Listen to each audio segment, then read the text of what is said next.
Hi, my name is Sam. I'm on a mission to make transport sustainable using the power of steam. So plenty's been happening over the last couple of weeks.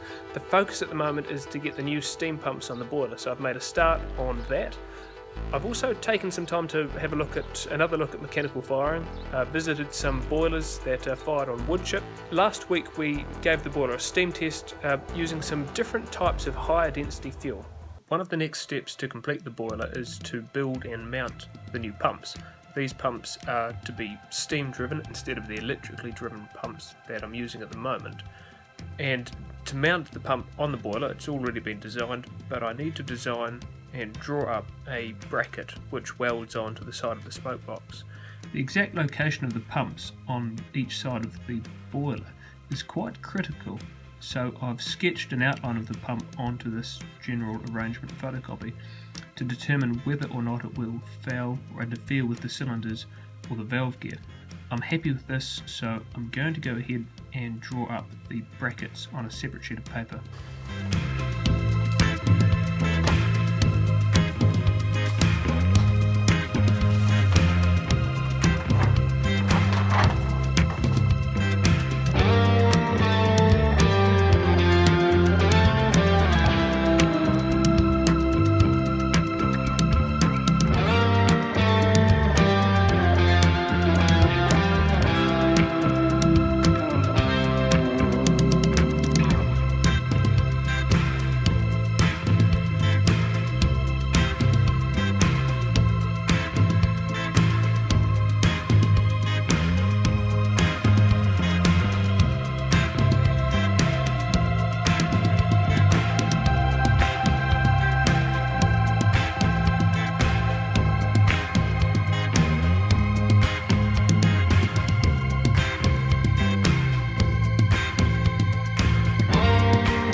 Conventionally, steam pumps are constructed out of cast iron castings, but these can be quite heavy and expensive for small volumes.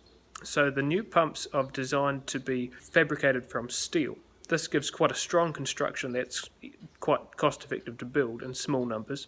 But in order for the piston rings to have a suitable surface to work on, a cast iron liner has to be pressed into the fabricated steel cylinder. So I have here a drawing for the steam end of the pump, and the cast iron liner can be seen cross-hatched on the drawing. To make these liners, I've had some cast iron bushes cast by a local foundry, and these have just recently been completed and heat treated to relieve any stresses. So cast iron, when it's first cast, there's a number of residual stresses, and if I machined it down to final tolerance, it would over time potentially move out of tolerance. So I've had these stress relieved, so I shouldn't need to age it for several months. So the next step for the steam pumps is to rough these cast iron liners out, and then there's a bit more design work to be completed and some more parts to be ordered. But I should be able to keep making some steady progress on the workshop. Once these are roughed out, I can get on to cutting and initially machining the steel pipes for the cylinders into which these are going to be pressed. There's 4 different sizes of cast iron bush that I've had cast. 2 of them are for the cylinder liners, the other 2 are piston ring drums, so I'll machine the piston rings out of these 2 drums. For those who aren't familiar, piston rings are rings of cast iron that are split, they're machined slightly oversized, and they're sprung into the pump cylinder. In the cylinder, they seal the gap or the clearance between the piston and the cylinder bore, and this prevents steam from leaking past and being wasted. So the new locomotive boiler as currently designed is hand-fired, and it's been designed like that for simplicity. There's a lot of complexity around building a mechanical firing system, but not only that, the new locomotive will probably need 2 operators in the short term anyway, and the amount of fuel, because it's quite a small locomotive, the amount of fuel being fired isn't that great, so hand firing is not really an issue. But particularly for larger locomotives in the future, mechanical firing of fuel into the firebox is going to be very important because there's a large weight and volume to be handled, which is going to be too much for a single fireman. So conventionally, many steam locomotives were fitted with mechanical stokers, but they were designed to handle coal, and wood chip or wood fuels behave a bit differently, largely because wood chip doesn't break up, it's not friable. To learn more about mechanically handling wood fuel, I visited a local kiln. This kiln is heated by waste wood, so it has a furnace that burns the wood chip and sawdust from the processing of firewood.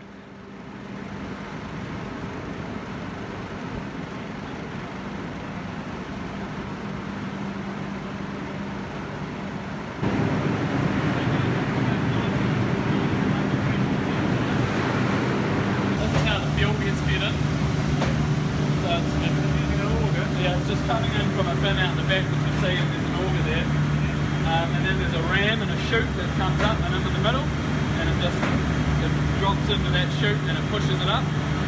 There's another one feeding on the back side. So if you look through that hole, you'll see it coming up in the middle. So it's just basically a channel. So you are using your own sort of bank power.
They just mat together and they bridge. Yes.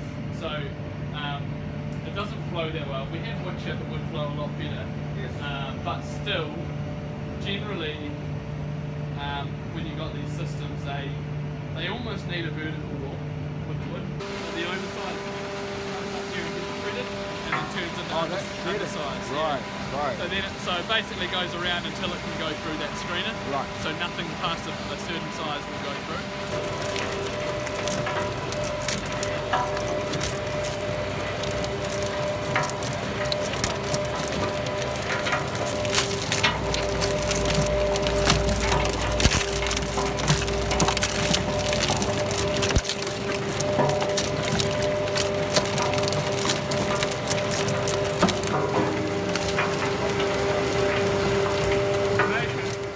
The kiln also supplies graded wood chip to a hot water boiler that heats 200 rooms. This hot water boiler is fully automatic and it uses augers to handle the fuel throughout, so the wood chip needs to be of a consistent high quality.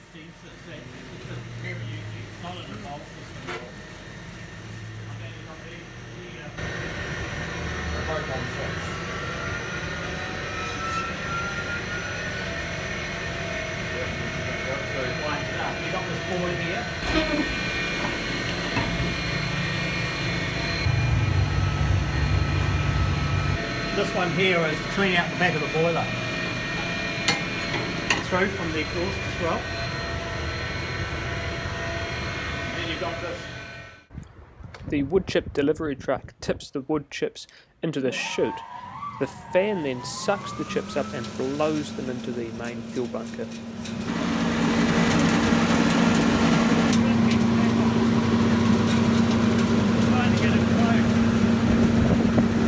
To give some background on mechanical stokers as fitted to conventional steam locomotives, I've got a book here which gives quite a simplified view of a mechanical stoker. So this is the coal bunker and the tender. Running along the bottom of the bunker is an auger, and this auger feeds coal through a ball joint and into this tube, which leads to just under the firehole door. When the coal is fed to that level, steam jets are used to fire the coal lumps across the firebed, and the fireman has a series of valves which can be adjusted to ensure that the coal is evenly distributed. Now, it's likely that if this system was simply applied to a wood-fired steam locomotive, the wood chip would bind up the auger feed and cause a number of problems. So a completely different system may be necessary. But in any case, the two sites that I visited over the last couple of weeks did use an auger feed system to bring the wood chip from the bunkers up to the furnaces. Both systems used an underfeed stoker, so the wood chip was forced under the firebed and up in about the centre of the grate, at which point the fuel overflowed out onto the grate where it burnt. The first system used a ram to achieve that, and the second system used another auger to do that, but it was noted that the auger system did have difficulty, or had difficulty with wood chip getting jammed, so wood chip had to be screened and had to be a very specific size, which having such stringent requirements for a modern steam locomotive is not really going to be ideal. Whilst an auger system may not be suitable because of that, it's good to start thinking about that now. So in the last video I talked about superheaters, but completely forgot to explain what superheaters are. So for the benefit of those who aren't that familiar with the workings of a steam locomotive, I have here a drawing that was produced by the New South Wales Railways Department in Australia. Now this drawing is of a 38 class locomotive. If you're from Australia you will recognise this. It represented really the pinnacle of steam locomotive development in Australia, and just recently one of these locomotives has been restored, number 3801. They've made a beautiful job of the restoration, so I'll include some links in the description to videos of that locomotive operating. The drawing is quite old. It was given to me by an engineer who in his younger years was an apprentice for the New South Wales Railways Department. But it's a great way to show what superheaters are in a steam locomotive boiler. So this is a conventional steam locomotive boiler. It's a bit different to the new type of locomotive boiler that I'm developing, but the basic concept is the same. So here is the firebox, where hot combustion gas shown in yellow can be seen rising from the firebed. The hot combustion gas enters what are called fire tubes, and these form the tube bank. As the hot combustion gas travels through the tube bank, it heats the water and steam. Heat from the combustion gas is transferred into the water, shown as blue, which generates saturated steam, shown in green. The saturated steam then passes through the dry pipe and into the throttle valve. When the driver opens the throttle valve, the saturated steam passes into the superheater elements, where it is taken back into the hot combustion gas flow path. This increases the temperature of the steam further, superheating it. The superheated steam then travels back through the elements and into the superheater header, then into the branch pipes and to the locomotive cylinders, where the steam drives the pistons, drives the driving wheels to pull the train. The steam, once it's been used in the cylinders, exhausts through the blast pipe and through the funnel, drawing combustion gas with it. Now the key to this part of the system is the more steam that flows through the cylinders and through the blast pipe, the more combustion gas is drawn through the boiler, which draws more air through the fire and generates more steam, which keeps the steam production in balance with the steam consumption. This is the key principle of the Stephenson steam locomotive. It wasn't until 1911 that steam locomotives were fitted at a large scale with superheaters, and when they were, locomotive efficiency was improved by up to 30%. The reason that superheating improves locomotive efficiency is twofold. First, it reduces the amount of condensation in a cylinder, and any condensation in a steam locomotive cylinder tends to increase the heat transfer and therefore the heat loss from the superheated steam to the exhaust steam. Secondly, by increasing the temperature of the steam, this increases the energy content, and because it takes a certain amount of energy to boil water and make steam, any additional energy that can be added above that point can be used more productively.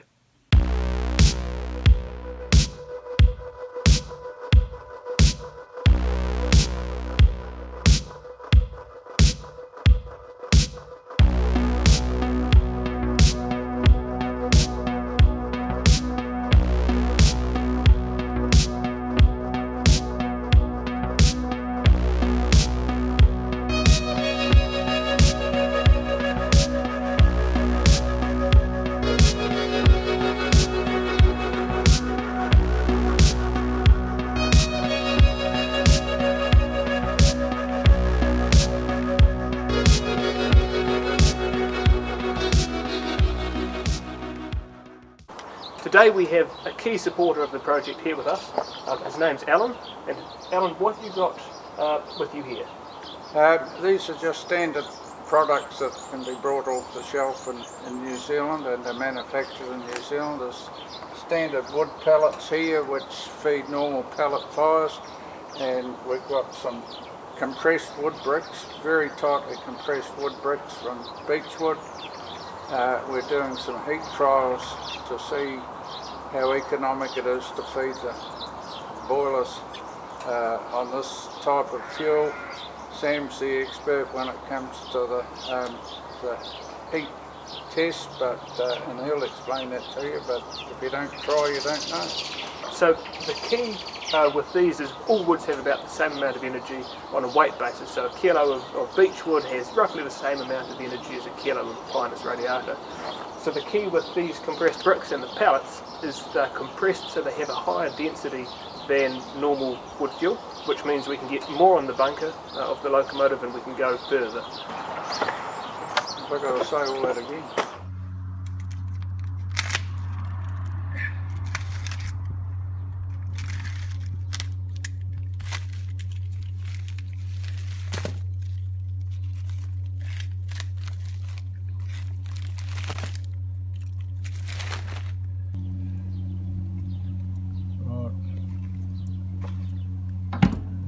Sit there. Oh, it's Too well oiled. Oops.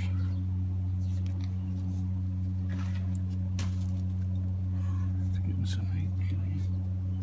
Any chance you could put your head not quite so far in? So it's getting in the shot. Well, if I don't get there's nothing wrong with your head.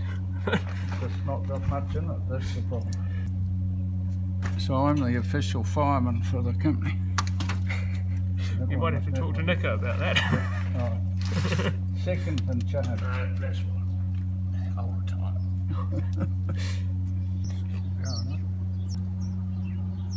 We've tried lighting the boiler up with the bio bricks or the compressed beechwood bricks, and we made it to 70 psi, or just above that now, using 2 bags of those bricks. So that's 20 kilos, got the boiler from cold up to 70 psi. We've just started firing in some of the Nature's Flame pellets because we didn't have any more of the compressed bricks. So the pressure's climbing again. Nico's just fired 3 shovelfuls into the firebox, and that was about 5 minutes ago. Steam locomotive boilers, and this boiler included, are generally made of steel. Steel in the presence of oxygen and water will corrode, and if this happens to a boiler, it loses its strength and can be liable to fail. One of the cornerstones of modern steam technology is what is called porter treatment. Now, porter treatment is designed to prevent this corrosion. It is also designed to stop the deposition of scaling compounds. So natural feed water contains calcium carbonate and a number of other compounds which, when they enter a boiler, they tend to deposit themselves on heating surfaces, causing a reduction in efficiency and reducing the availability of the boiler. So porter treatment consists of sodium carbonate and tannin in its simplest form. Sodium carbonate is it's really close to baking soda, and tannin is extracted from trees such as wattle, cubracho and chestnut. This new boiler is of course being treated with porter treatment. I'm using a simple powder that I've mixed myself, and each time I steam the boiler I'm putting about 200 grams into the feed water tank. The great thing about porter treatment is I can be quite rough. Porter's key principle was that it doesn't matter what's in the feed water, what matters is what is already in the boiler. Once the powder's been weighed out, it's simply mixed with water in a bucket.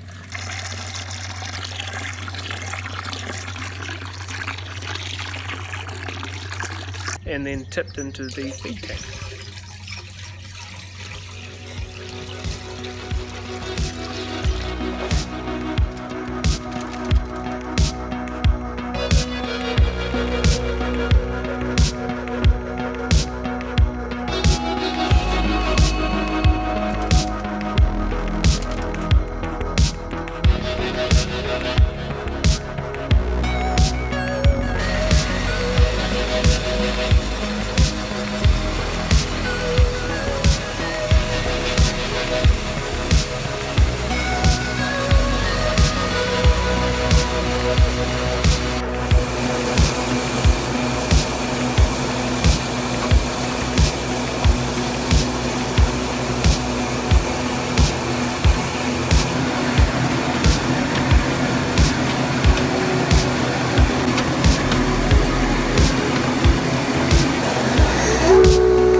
Yes, the tannin in the boiler water does give the tea a special flavour, but after 12 months, it's quite nice.